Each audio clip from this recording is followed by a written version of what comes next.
Hello everyone and welcome to our Conversations with Professionals. Today we are going to be speaking to two leading experts in vascular EDS, and I'm going to let them introduce themselves to you now. So Dr. Frank, could you tell everyone your name and where you're dialing in from today and your area of expertise, please? Hi everybody, Michael Frank. I'm a cardiologist. I work also in genetics at a university hospital in Paris, France, and I do lead the clinical part of a rare disease center that focuses on the diagnosis and care of vascular EDS patients. And I've been doing this since 2004 until today, and we have just learned a tremendous amount of new things, and we'll be glad to discuss that with you. Thank you so much. And Dr. Shalhub. Thank you. Good morning or afternoon, everybody. I'm dialing in from Seattle, Washington. I am a vascular surgeon, and I work at the University of Washington Medical Center here in Seattle. And my specific expertise as a vascular surgeon is also focused on people with heritable aortopathies, including vascular Ehlers-Danlos syndrome, and we run a specialty clinic focused on their care. I'm also the lead PI for the Vascular Ehlers-Danlos Syndrome Collaborative Research Study, which is a natural history study here in the United States and globally, where we're learning again a lot, and happy to share that experience as well. Thank you for having us. Thank you. And I'm Lara Bloom, President and CEO of the Ehlers-Danlos Society, and I'm speaking today from just outside London in the UK.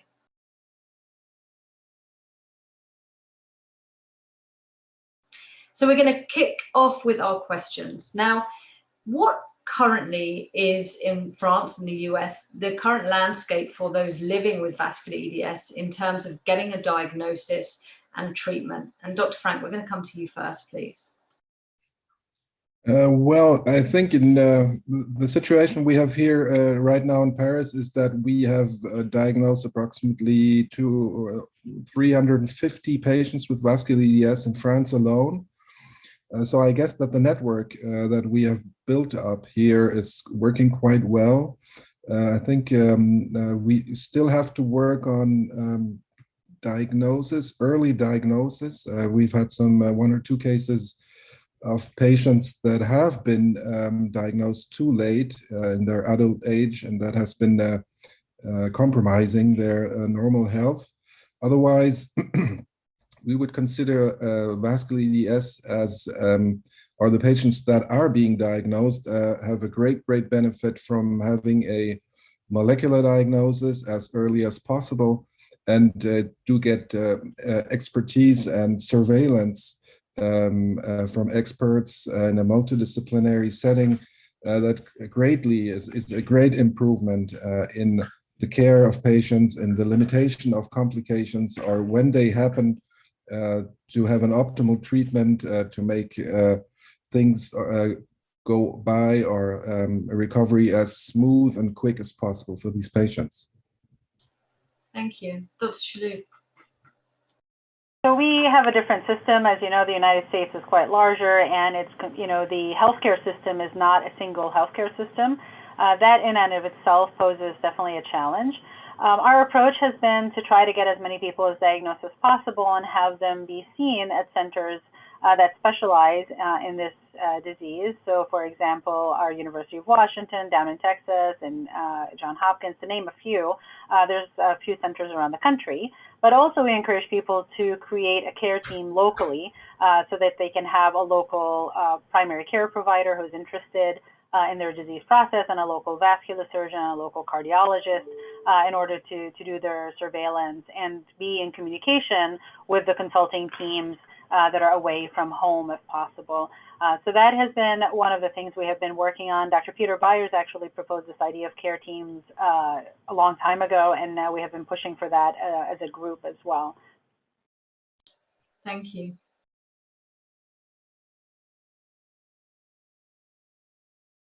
And what is the usual team of specialists that someone who has vEDS in your area, what would their medical team look like? And do they need to be vEDS experts? But what, thinking about other things like holistic or other care services that that form that team.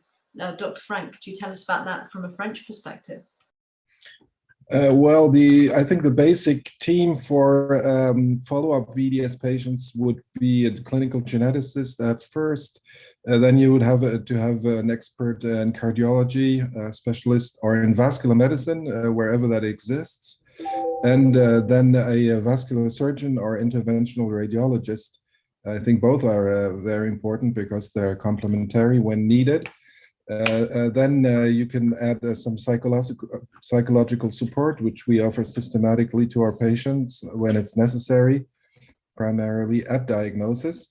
The advantage of having an expert center is that you have the experience that goes with it. That means the more patients you treat and follow, the more experience you get in how to manage these patients and how to limit iatrogenic complications or to take care of arterial acute accidents.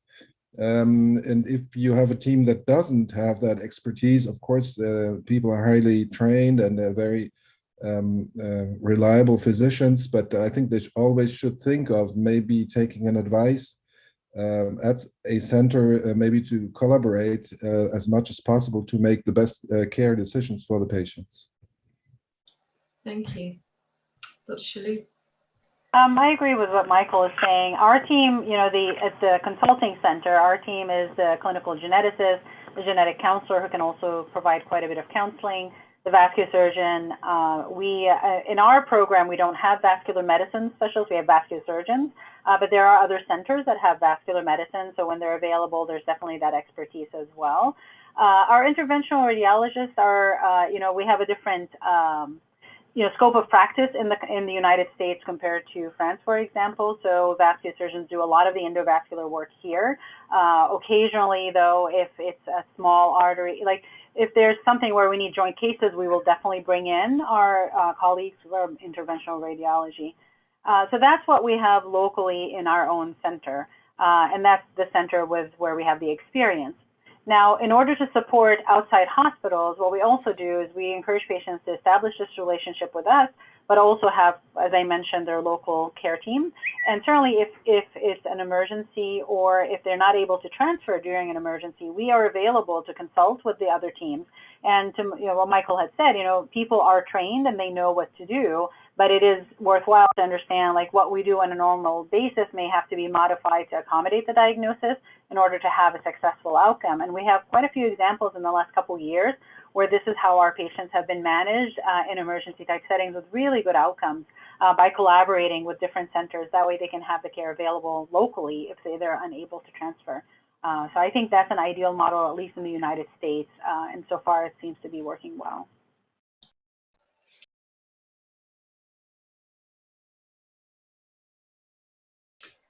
And we know that there is a difference in treatment from certainly France and the US. And it would be interesting to hear what the kind of current treatment protocol is in both countries for people with vEDS. And touching on the differing opinions currently on celiprolol as a treatment, as I know that differs geographically. And I also know that there have been rumors that it's being discontinued in areas of Europe. And I wondered, Dr. Frank, if you could touch on that, and from a French perspective, where you are regularly prescribing celiprolol for your patients. Yeah, celiprolol has really become the standard therapy for all our patients since 2011. That was the time the vEDS trial was prematurely discontinued because of efficacy or strong efficacy of celiprolol in the vEDS trial versus no treatment. And we regularly use this on maybe 95% of our patients. There are very few cases of patients that do not tolerate this treatment, and which will be offered another beta blocker. And other reasons for discontinuing celiprolol would be migraines, for example, for which beta blockers are often used to prevent or to reduce frequencies of headaches per month or crisis of migraines. And in this situation, we prescribe another beta blocker that is more efficient.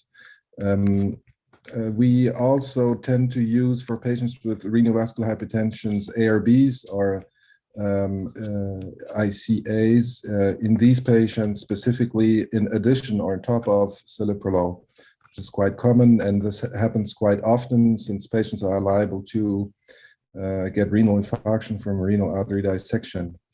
There are some other countries in Europe where it is used. I know that in Sweden it is common practice, and in the southern part of Great Britain is also used quite systematically. I think the western part of Great Britain has another approach. So everybody has his own experience. We believe that we have only one trial. That is, of course, insufficient, and others should be performed, but unfortunately, this hasn't been the case. So that would be our baseline treatment for all our patients. And can you touch on whether that is at risk at the moment, or if it's still going to be able to be used in Europe? Well, I think there's no major risk for discontinuation. The company that had a license for this in some European countries, as Belgium or Switzerland, were at risk for discontinuation of this treatment. But we have, with the Vascular, with the European Reference Network, have intervened and helping Belgian and Swiss physicians to stop this continuation, and we're in good progress and have good hope that this will not happen. In other European countries, you have generic drugs, so you wouldn't have that problem because the generic drug companies are numerous. So we have different molecules from different companies always available. Thank you. And Dr. Shalhub, you know, from the other side of the pond, a very different experience. And we know that people from the US are even traveling to Europe to get celiprolol. How is it for you, you know, not being able to prescribe this, and what are your thoughts? So obviously it's not FDA approved, and what we have done, my approach to this is somebody has any arterial pathology, dissections or aneurysms, I do recommend that we have them on a beta blocker. And I don't prescribe the beta blockers because from a vascular surgery perspective, but I defer to my cardiology colleagues. But the preference has been towards using a third generation beta blocker like carvedilol, for example. And then if a second agent is needed, losartan. Now, in some centers, for example, at Hopkins, you know, the patients over there receive losartan routinely as well. So it is a variation in practice. One of the things we are working on is submitting a proposal to PCORI, this Patient-Centered Outcomes Research Institute. The Ehlers-Danlos Society was part of the stakeholders in all the engagement work that we have done, and that showed that the patient population wants this trial to compare the optimal medical therapy. So we are submitting that in August. It's called Meds for vEDS. To look at the differences, and we're stratifying people based on whether or not they have pathology, you know, arterial pathology in existence or not. It's been variable in terms of patients' willingness to go on beta blockers if they don't have arterial pathology, and I have not pushed hard for that, and that's a variation in practice, for example, compared to Michael's practice. And actually, since we're talking, Michael, what's the status? I think you in France had a trial where you were also comparing celiprolol versus celiprolol and irbesartan, and I was wondering if you had some insights from that trial as well. Well, we didn't study losartan because we took another ARB because losartan has a short half-life of 12 hours, and we took one with 24 hours half-life, which is called irbesartan. And it was a study that was intended to demonstrate a supplemental protection of the ARB on top of celiprolol or eventually another beta blocker. So this trial is over since June of 2020, and we're currently reviewing the data. We have been taking a bit of delay because of the COVID epidemic, and all the research departments of our hospital were focused on research on COVID. So we have a little delay on this, but we will get, I think, our results maybe in autumn of this year to have a first insight into a supplemental efficacy or not of irbesartan on top of celiprolol versus this is a double-blinded trial for which improves the quality of the results, and the methodology is much more up to date to what today's standards what would be expected than the vEDS trial. So we're hopeful that we will find something, and eventually that ARB will be efficient. But I don't have any results yet, and since it's double-blinded, we are not allowed any access to any of the data. I'm definitely looking forward. I think that's going to be an important trial. The other thing I was going to tell you, whoever's listening, obviously there are companies who are interested in looking into alternative agents based on animal model data. So that also is in the works, and just stay tuned. I mean, there will be more developing in that arena as well. Yeah, thank you. And I was interested to hear from both of you whether how important you think the role of vitamin C is, and if that's something that's part of kind of what you recommend your patients to take, and if so, the thinking behind that. Dr. Frank. Yeah, well, vitamin C expresses or increases expression of type 3 collagen or other collagens, and as such, it is used in the lab for fibroblast cell culture to boost expression of type 3 collagen. So you could imagine that maybe it could be of interest in vascular EDS patients. Probably the effect is not measurable, so it's difficult for us to recommend it formally, and it was recommended by some for patients with bruising or fragile skin to diminish bruising or the fragility of the skin. Whether it has any effect on fragility of other organs is totally undetermined. And since you boost the expression of your collagen, you also boost the expression of the mutated one. So you really don't know if that would be detrimental or beneficial. So I don't have any data on supplemental protection of the arteries by vitamin C, only the knowledge that it would have been recommended by some for the skin problems. And this is exactly the conversation I have with the patients, to say we don't have any data to prove that this is effective in any way. However, anecdotally, some people report improved bruising, and exactly what Michael was saying, we don't really know if that translates to a benefit. In light of having a very minimal side effect profile or almost non-existent side effect profile, I do recommend 1 to 2 grams a day. And I think it's cheap and readily available. And I ask people, routinely if they've noticed a difference, and it's been a mix. Some people said yes, they think they noticed a difference. Some people said they have not noticed a difference in bruising. Thank you.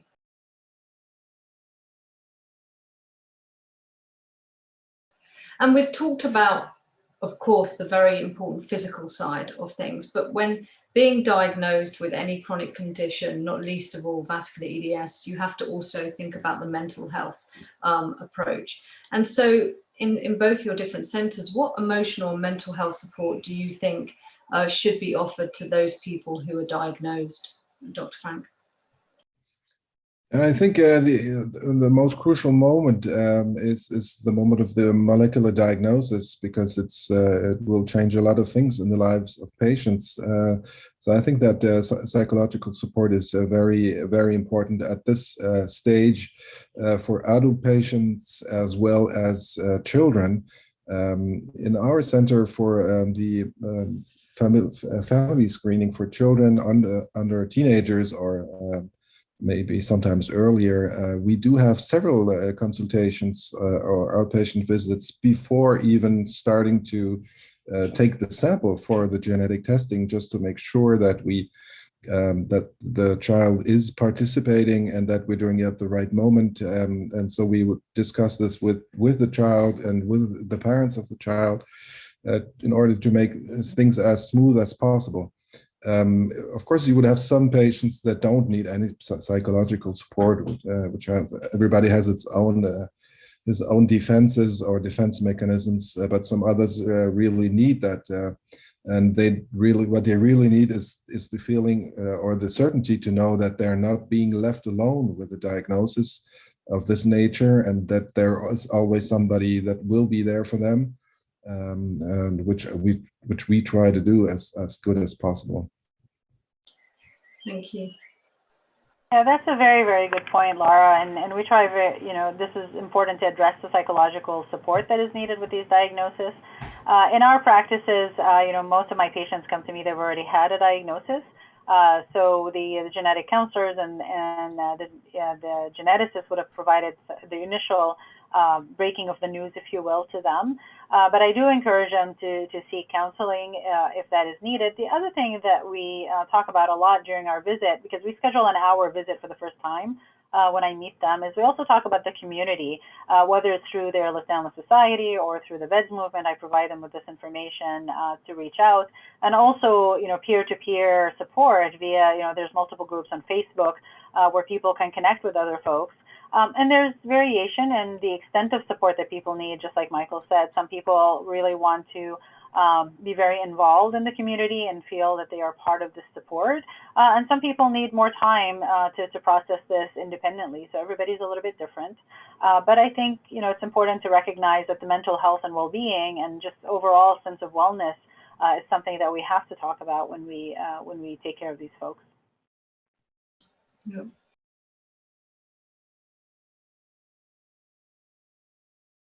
And thinking about diagnosis, Dr. Frank, when do you think someone should seek genetic testing for a diagnosis of vEDS? That's a tricky question. We have some sort of a recruitment bias here in our center because we're a dedicated center for vascular EDS or inherited connective tissue disease. So the patients that are being referred to us all have had some sort of complication or unusual event happening, and they're being sent to us for detection or a clinical assessment or eventually a genetic detection of such a disease. So we have a very big recruitment bias, and it's very rare that people would be sent to us for something else than organ fragility. So for us, that is the most frequent moment where we would prescribe genetic testing.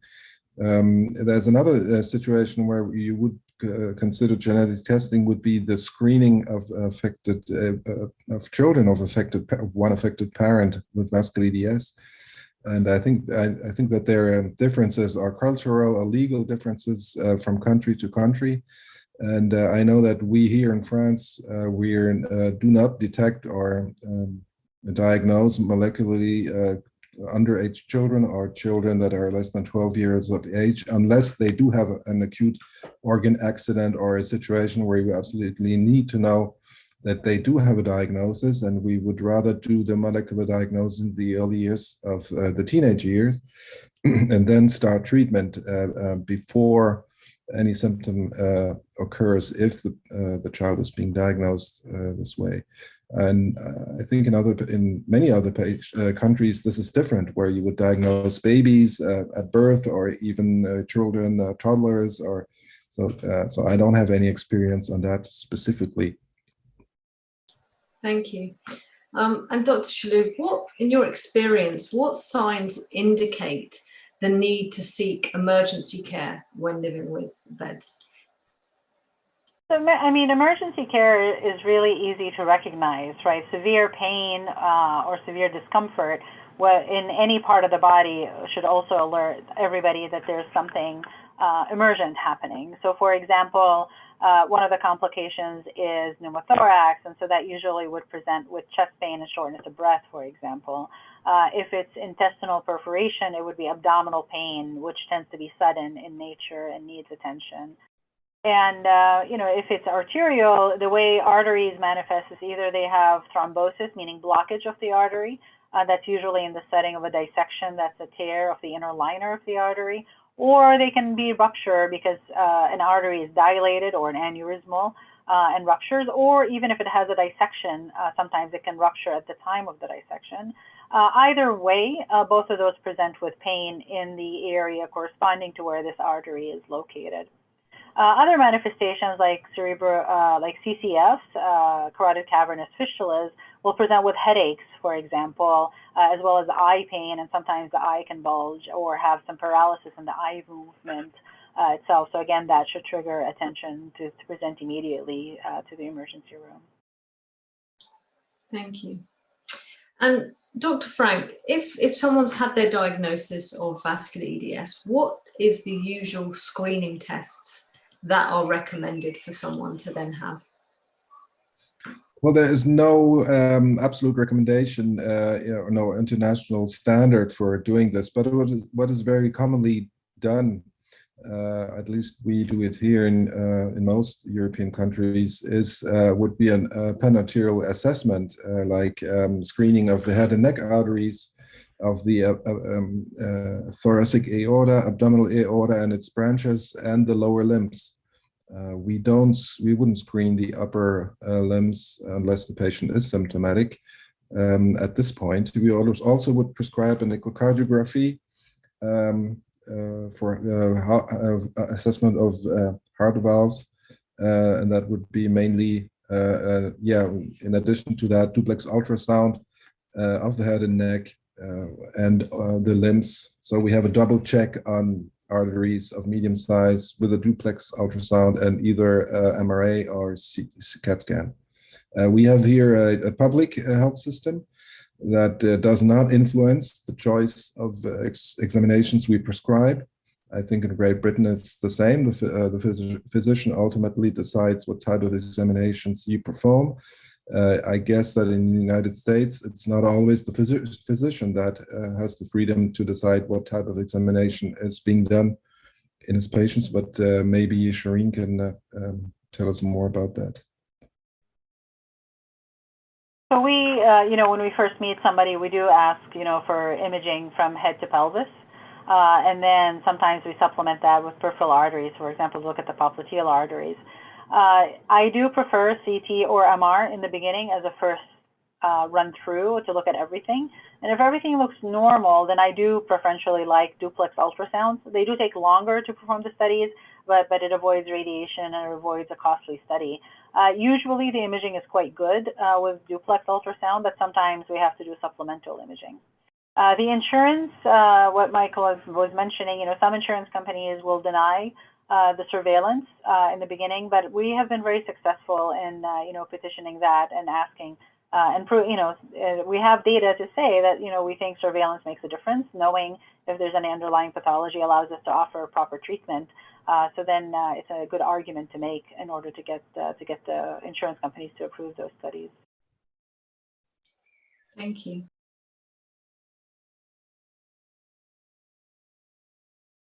And Dr. Shalhub, how can doctors and those who may suspect vascular EDS tell when it's a bleeding disorder versus vascular fragility? Can you say that a different way? So what do you think is a real indicator that it would be vascular EDS versus other things that may cause similar symptoms or a bleeding disorder that would cause bruising, for example? I think that's a great question, and we've been having this conversation with a pediatric hematologist, for example, where children can present with this excessive bruising. I would say, the basic things is to think of vascular EDS and the differential diagnosis of anybody presenting with easy bruising. And then consequently, they need to get a family history, although we know that 50% of the population with vascular EDS have no prior family history because they're the first person in their family to present that way. But still, the presence of family history is highly suggestive. And then other things to look for, such as the classic features like characteristic facial features, such as the thin nose, the thin lips, the attached earlobes, looking for joint hypermobility, looking for translucent, the thin skin where you can see the vein pattern on the abdomen and the back, for example. And again, these features are not present in everybody, so the absence of these features is not exclusionary to that. If they've had imaging that shows arterial tortuosity or aneurysms, then that even suggests, again, that there is a history here. So I would say when in doubt, it should be ruled out, and truly the only way to rule it out is with molecular genetic testing. Yeah. And Dr. Frank, in your experience, sorry, Lara, just a comment following what Sherene said. The situation where we get referred a child for bruising or skin fragility are very often also, there's sort of a bias because there would be a suspicion of child abuse most often. And I think the two main situations we have in this specific setting would be classical EDS, children with classical EDS do a lot of bruising, and vascular EDS. And I think the children that are in this situation are always very symptomatic, so very typical or very easy to diagnose for somebody who has the experience. So that's just the thing I wanted to add. I think classical EDS and vascular EDS are very prone to this kind of situation. And I agree, and this is why it's important that it's in the differential, like it's always in the differential. Yeah.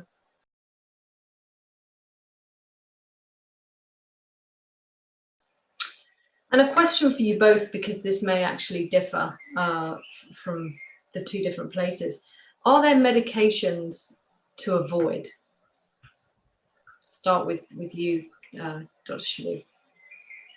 So the main one we now advise people to avoid is a class of antibiotics called fluoroquinolones. The FDA recently had issued a warning against use of that.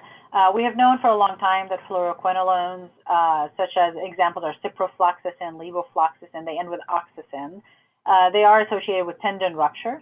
But then more recently, there's some population studies and animal models that suggest that perhaps this is also would increase the risk of aneurysms and dissections in people who are susceptible to aneurysms and dissections. So that is one medication that I advise the patients to just put on their allergy list, and if they needed any antibiotics to avoid that. And it's really relevant for vascular EDS because of the risk of intestinal perforation. And when people present with intestinal perforation, ciprofloxacin is one of the go-to medications that are prescribed. So it's worthwhile, again, to put that in their allergy list and find alternative antibiotics should they be needed. And from a French perspective, Dr. Frank, is well, there I totally agree with Sherene. Fluoroquinolones are there's strong evidence to say that they're very deleterious for patients with vascular EDS. So they should really never, as much as possible, never be used in patients with this condition because of the danger of aneurysm enlargement or specific aneurysmal disease that would appear because of the treatment. More generally, what we tell people to avoid would be the use of antiplatelet agents or anticoagulants whenever this is possible, and also a limited use or to avoid NSAIDs, which are non-steroidal anti-inflammatory drugs, because they also have a little bit of antiplatelet agent activity. And so these treatments also are part of the drugs that should be avoided as much as possible, specifically in self-medication. And we definitely discussed the aspirin situation because if somebody has dissections, it's one of the go-to medications, like low-dose aspirin that we recommend for those antiplatelet therapy, 81 milligrams of aspirin. Of course, the question is whether or not this is harmful in this particular circumstance or not. So we have an intensive discussion usually around that and weigh the risk and benefit. Certainly, if somebody has easy bruising and the bruising gets worse on aspirin, sometimes I've asked them to switch the daily aspirin to every other day and see if that makes a difference in the bruising. If it absolutely makes the bruising significantly worse, I do stop it. But that is one circumstance where aspirin potentially is useful, particularly for carotid artery dissections, just because some people can present with TIA-like symptoms, that's transient ischemic attack type symptoms. And it's just not clear if this is related. In some patients, it's not clear if it's a TIA versus a migraine headache with aura. Sometimes there's an overlap in those, and sometimes it's difficult to sort that out. But that's one population that winds up getting 81 milligrams of aspirin, for example. Yeah, just to comment to that, I totally agree with Sherene. about these therapies, anticoagulant drugs and antiplatelet agents, if they're prescribed from your expert or your physician for a specific reason, especially in a context of dissection or an acute arterial accident, it has a specific purpose and probably is a limited duration. And that's a little bit different from a treatment you would take systematically on a long period of time. And that's typically what we would be trying to avoid. But in a specific setting for the treatment of a dissection or something with a purpose, I think it's totally acceptable, and we all do it when we have to. I agree with Michael on that. Thank you.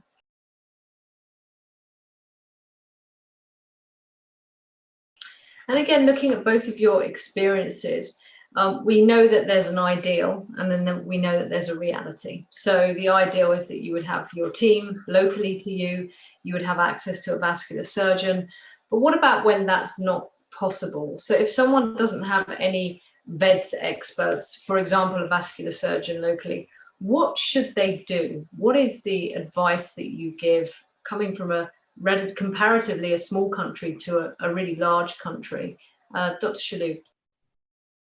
That is a very good point. And, you know, this is what's interesting is I've had patients sometimes come back and say, we've tried to create our local team and we went to see the vascular surgeon, and the vascular surgeon said, oh, why are you here? You don't need me at the moment.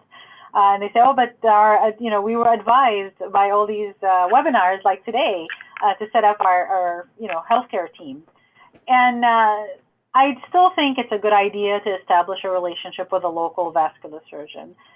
Now, understanding with call schedules, if somebody has an emergency, this may not be the vascular surgeon they see. It may be whoever is on call that night. But I think the more familiar, you know, people who have vasculitis, the more familiar they are with what vascular surgeons do, I think they can advocate. And if they have a relationship with somebody at a tertiary care center, like our center, for example, they can also lean on us in that circumstance. And as I mentioned earlier when we were talking, you know, we've had circumstances in which, you know, quote unquote non-experts, I mean, vascular surgeons are expert in what they do, and with, you know, with a good discussion and an understanding of how the tissue can behave differently, and with preparation, they've had successful outcomes in emergency type settings. So I think, you know, again, having open communications and being, you know, from the physicians being open to discussing, you know, the cases with folks who know more about them would be very helpful. And listening to the patients, I think this is a very important feature, right? I mean, we have to listen to the people who are living with this condition. A lot of people are very, you know, with vasculitis are very knowledgeable, and more so than their own physicians at times. So I think it's important to respect that and listen to them as well, and work in concert. Dr. Frank, do you have anything to add from kind of your perspective? Yeah, I would like to add one thing. I think what is important, if you don't, at least what we are trying to offer to the patients we are responsible for, is that they have access, a 24-hour access to a physician, an expert physician. So if there is an emergency, they can call someone. If they're in a place where nothing is, where they think there is nobody. So at least they have the advice on the phone, so we eventually can know what's happening or what's not happening. And that usually is already some kind of help. And so we can try from the distance to assist people when something is happening. Of course, if you live in the rainforest in Guadeloupe, maybe it's maybe not the best place to be at for long term if ever anything happens. So that's another problem. So it depends on where you live and the choices you make. But usually you're always not too far away from some place where you can be taken care of in case something happens. Yeah. And thinking about those moments when something could happen, do you recommend your patient should wear a medic alert bracelet? And if so, what do you normally recommend is on the bracelet? Start with you, Dr. Shalhub. So I definitely recommend that, whether it's a bracelet or a necklace or an electronic passport. to show that this is their diagnosis. I think it's important. My personal patients have my cell phone number on there. I encourage them to put that information on there so I can be reached directly. I'm always happy to support them during those circumstances. And to also note that they have vascular EDS. There have been multiple electronic programs that have been trying to make that information readily available, whether it's through, like, for example, Backpack was around for a while, or through the Ehlers-Danlos Society, or through the vEDS movement. But either way, I think it's very important to have that information readily available so that if an emergency they're unable to communicate, they can have that. There's a good example. One of our patients, what she did is she had a list, that she had taped to her front door, or not front door, but at the back of her front door, so that if, for example, she had to call 911, the information was again seen by the paramedics when they came, and that was very smart to have that information available, so just people can adjust, what they're doing at that time. Mm-hmm. And is it the same for your patients, Dr. Frank? Do they get recommended to wear the medical alerts? Well, the patients, by the moment of molecular diagnosis, they all get a passport, and if they agree to have one, which would describe the diagnosis or certify the diagnosis for physicians, and which would have the medical history in it, and which also has recommendations for physicians that are written in this passport, because if in case of emergency, a majority of physicians will never have seen this disease or vascular EDS, and so it basically tells the physicians what to look for and what not to do.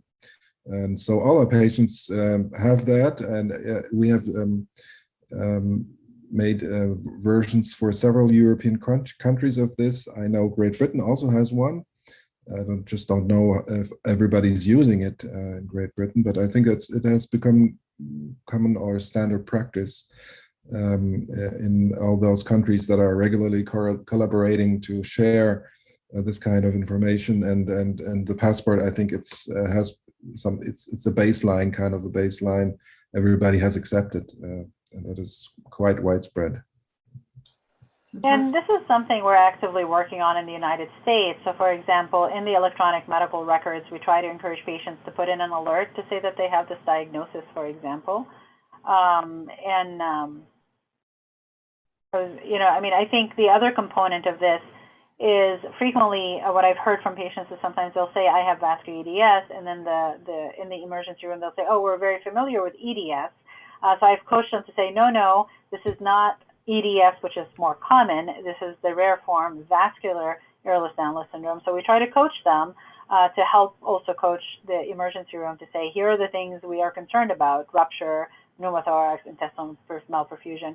But again, the other component is I do ask them to call me if they're presenting to the emergency room, so I can provide some support, or depending on wherever they're getting their care, in the United States, there are these local, expert-centered teams that are informally also available to back the patients when they go into an emergency room, if the diagnosis is known. No.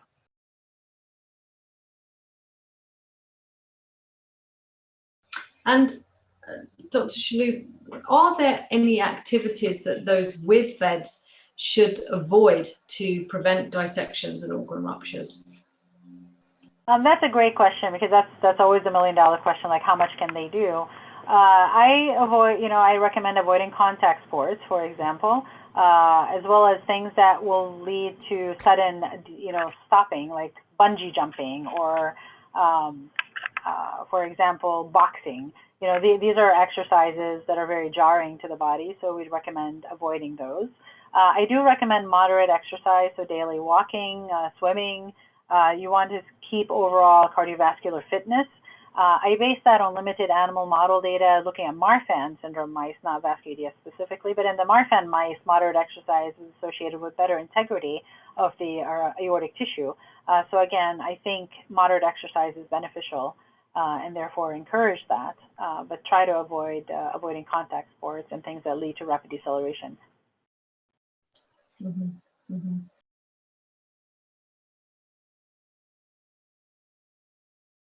And thinking about, I know, Dr. Shalhub, you've been leading our Vascular EDS Echo, which is all about all teach, all learn, and trying to educate medical professionals, healthcare professionals, to realize that you don't have to be a vEDS or an EDS expert to treat this community. What do you think, in both of your opinion, is the best way that healthcare professionals can work together on behalf of a person with vEDS, and how professionals could learn more about the condition? And Dr. Shalhub, it would be great if you could speak a little bit about the vEDS Echo that you've been working on. So I really like the vEDS Echo from the standpoint that we can come in a low-stress environment. People can present, the patients that they have questions about, and it is a multidisciplinary group, a very mixed group of audience who can all, chime in with their experience. So that is a great way to, again, have care being available locally for people who have vascular EDS, or even locally at a tertiary care center that maybe doesn't see a lot of the volumes. But I think the goal is to demystify the diagnosis and help, people receive care, wherever they are. I think that's important. So vEDS Echo has been fantastic for that. And I will put a plug in for the session coming up on July 30th and 31st of this year, where it's 2 full days of every aspect of vascular EDS. I am really excited about this session. I think it'll be a wonderful resource. The talks will be recorded, will be available. I think that library would be very helpful for people, as well as, the short cliff notes of what to do and what not to do that Michael was talking about, where we send it with the patients themselves. I really hope that at least trying to do this in a healthcare system that is not a unified healthcare system would improve the outcomes for people who are living with vascular EDS in the United States. Thank you. Dr. Frank, anything you wanted to add? Yeah, I think here in Europe, I think the GP, once he knows the patient has vascular EDS, he will always send the patient to the experts or the specialists. So we tend to centralize very much the care of our patients, and in the other centers in France, they would basically be the same kind of treatment or the way of doing things. I just forgot what the next thing I wanted to say. No problem. If it comes back to you, just let us know.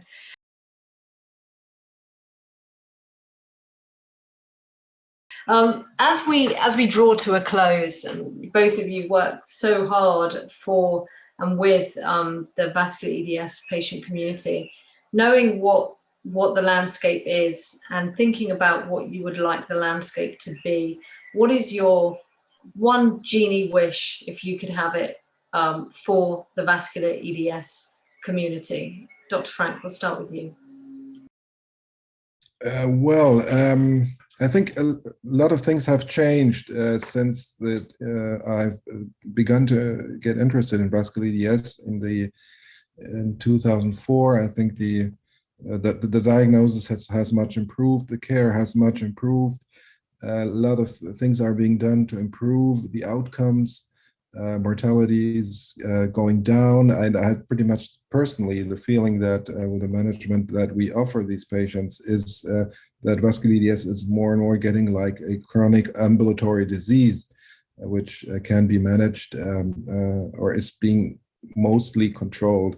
This is of course not an absolute affirmation, or it's not true for everybody. And my greatest wish would be the ability to continue to do clinical trials, which is very difficult to organize, which is very long, which needs many patients. And that means that patients need to be involved very strongly.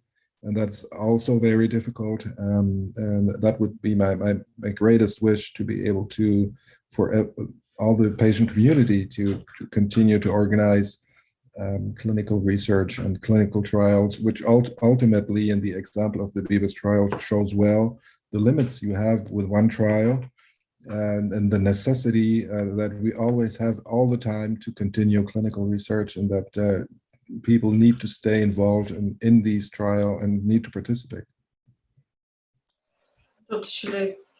I would second that wish. I think it's tremendously important for people to be involved in research for themselves and for others. We, like you, I mentioned earlier, you have been involved also in the natural history study that we have. I think that's an important one. We have fundraised. The patient community has worked with us. We've gotten grants through the Ehlers-Danlos Society to fund that as well. And that's very important in terms of just understanding what care of vascular EDS looks like in the United States.